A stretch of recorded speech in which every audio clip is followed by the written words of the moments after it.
Students and welcome back to your own channel learn with Chahat. तो आज की ये जो वीडियो है आपकी म्यूज़िक हिंदुस्तानी म्यूज़िक वोकल जिनके पास सब्जेक्ट है, ओके, उन बच्चों का जो प्रैक्टिकल है जो कि 70 मार्क्स का होता है, उसके रिगार्डिंग मैं आपको यहाँ आज गाइड करने आई हूँ कि आपके प्रैक्टिकल में क्या क्या बातें पूछी जाती हैं और आपको कैसे प्रैक्टिकल में बिहेव करना होता है और क्या क्या इम्पोर्टेंट टॉपिक्स हैं उसके लिए, वो सब मैं आपको आज बताऊंगी इस वीडियो में। आप लोग वीडियो के एंड तक बने रहना, तभी आपको समझ आएगा कि आपका ये जो 70 मार्क्स है वो आपको कैसे लेने हैं। तो चलिए मैं अब आपको बता देती हूँ। देखिए जो आपका पहले बात तो जो आपका 70 मार्क्स का प्रैक्टिकल है उसमें जो भी आपका 12th का सिलेबस है वो सब आपको बहुत अच्छे से याद होना चाहिए, पहली चीज़ तो। ठीक है, क्योंकि वाइवा में कुछ भी पूछा जा सकता है। ऑल्दो मैं इंपॉर्टेंट टॉपिक्स बताऊंगी आपको, ठीक है, लेकिन फिर भी आपको सेफ जोन में रहना है। तो आपको क्या करना चाहिए, और अगर आपको टॉपर बनना है तो आपको क्या करना है, आपका जो भी 12th का सिलेबस में सारी चीज़ें वो आपको वो सारी चीज़ें आपको याद होनी चाहिए। ठीक है, म्यूज़िक का सिलेबस वैसे भी छोटा होता है तो इतना कोई वो बात नहीं है। अब सुनिए, अब प्रैक्टिकल की बात करती हूँ मैं आपसे। ताल तो आपको करके ही जानी है किसी भी हालत में। झप ताल, धमार ताल, जो भी आपके सिलेबस में ना, आपको बहुत अच्छे से आपको हैंड बीट्स पे अपने हाथों पर लगानी आनी चाहिए और बहुत ही अच्छे से आपको आनी चाहिए वो। ठीक है, उसमें बीट्स में आपको लगाते वक्त गलती नहीं होनी चाहिए। तो आपको बहुत अच्छे से ताल लगानी चाहिए। उसमें जो एक गुण होता है ना, एक गुण जिसमें एक एक मात्रा पे ताली लगाते हैं, ठीक है, वो आपको बहुत अच्छे से आना चाहिए। एक गुण तो जरूर पूछा जाएगा। आपको 2 गुण आता है तो और भी ज़्यादा अच्छी बात है। वैसे तो 2 गुण भी पूछ लेते हैं, ठीक है, लेकिन थोड़ी लीनियंसी वहाँ बरत दी जाती है जहाँ पे म्यूज़िक का कोई टीचर ही नहीं होता है स्कूल में। ओके, तो वहाँ पे थोड़ा एक्सटर्नल जो होते हैं वो भी थोड़ा कॉपरेट कर लेते हैं। 1 गुण तो आपसे बाकी पूछा ही जाएगा। ताल बहुत बहुत ज़्यादा इंपॉर्टेंट है, सारी तालें आपको लगानी आनी चाहिए हाथों पर अच्छे से। ठीक है, और ताल का परिचय भी आपको अच्छे से पता होना चाहिए क्योंकि वो भी पूछ लेते हैं वाइवा में। ओके, तो ताल तो आपके लिए बहुत बहुत ज़्यादा इंपॉर्टेंट है। कुछ करके जाओ ना जाओ, लेकिन ताल ज़रूर करके जानी है। उसके बाद आपको एक टॉपिक और है, आपको तानपुरा मिलाने की विधि पता होनी चाहिए। और ना सिर्फ तानपुरा मिलाने की विधि, ये तो आपके 12th में है, आपको तानपुरा की जो संरचना है उससे भी क्वेश्चंस पूछ लिए जाते हैं वाइवा में। ठीक है, 12th की बात कर रही हूँ मैं। ये आपसे ज़रूर पूछे जाते हैं वाइवा में।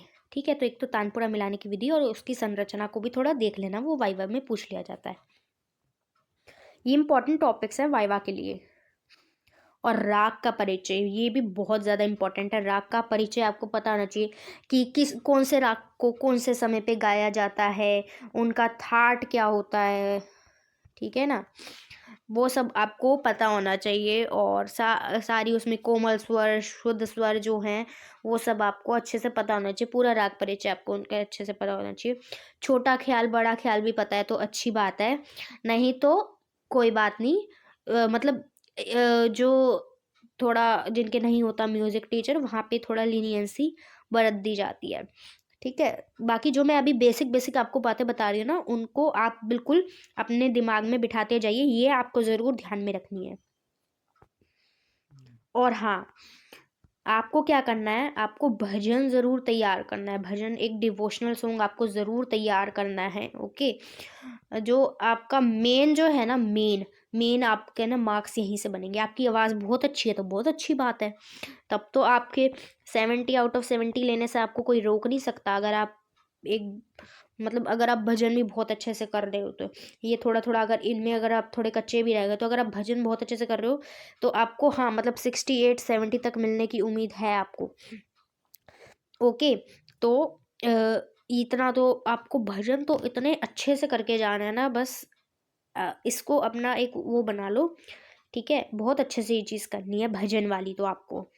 ये आपको बहुत अच्छे से याद करना। हाँ, और रोमांटिक सॉन्ग नहीं गाना होता है, और कोई भी इस तरीके का फिल्मी गाना नहीं गाना है प्रैक्टिकल में। फिल्मी गाना है और लेकिन फिर भी वो अगर डिवोशनल है तो वो चल जाएगा, लेकिन हाँ वैसे आपको नहीं गाना है कोई भी फिल्मी गाना, ठीक है। और बाकी तो फाइल है ही। ओके, फाइल आपकी कैसे बनी होगी, आपकी एक तो उसमें 11th के टॉपिक्स भी होंगे और उसमें 12th के टॉपिक्स भी होंगे, ठीक है। ये फाइल आपकी एक्चुअली ऐसे बनती है 12th में, ठीक है, म्यूज़िक के प्रैक्टिकल के लिए। लेकिन अब जहाँ पे म्यूज़िक का टीचर ही ना हो, क्योंकि हमारे स्कूल में ये सिचुएशन थी काफ़ी ज़्यादा, हमारे स्कूल में म्यूज़िक के बहुत कम टीचर थे या टीचर नहीं थे, ठीक है। तो उस टाइम पे ऐसी सिचुएशन थी, तो क्या नाम है, ऐसे टाइम पे जो हमने तो किस तरीके से फाइल बनाई थी, हमने तो पूरे 12th के ही सारे टॉपिक्स, उसमें जितना 12th में हमने पढ़ा था हमने तो वो सब कुछ ही लिख दिया था उस फाइल में। ओके, मतलब उसकी हमने ऐसे 25 से 30 पेज की फाइल बना ली थी, ठीक है।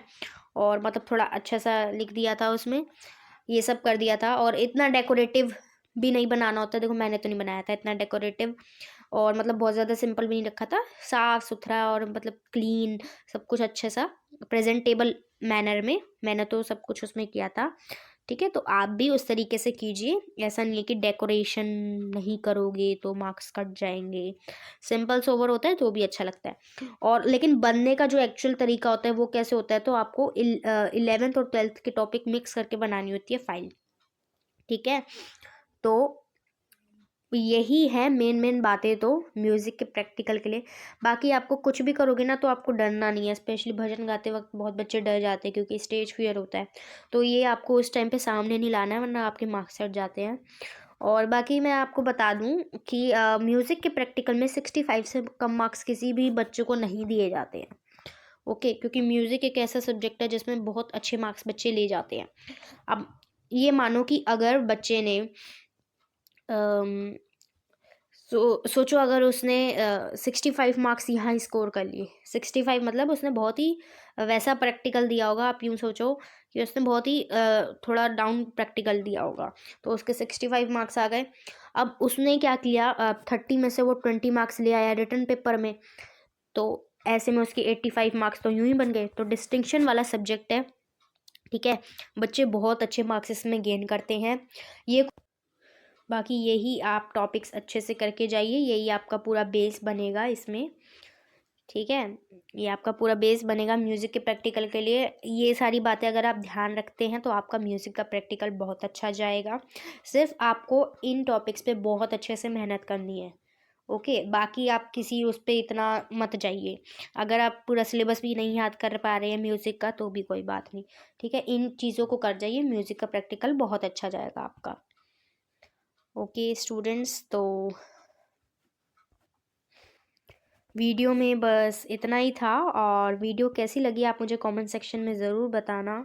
और वीडियो अगर अच्छी लगी हो तो वीडियो को लाइक कर देना, चैनल को सब्सक्राइब कर देना, और बेल आइकन को भी दबा देना, और इस वीडियो को अपने दोस्तों यार के साथ शेयर भी ज़रूर करना। ओके, तब तक के लिए take care and bye bye.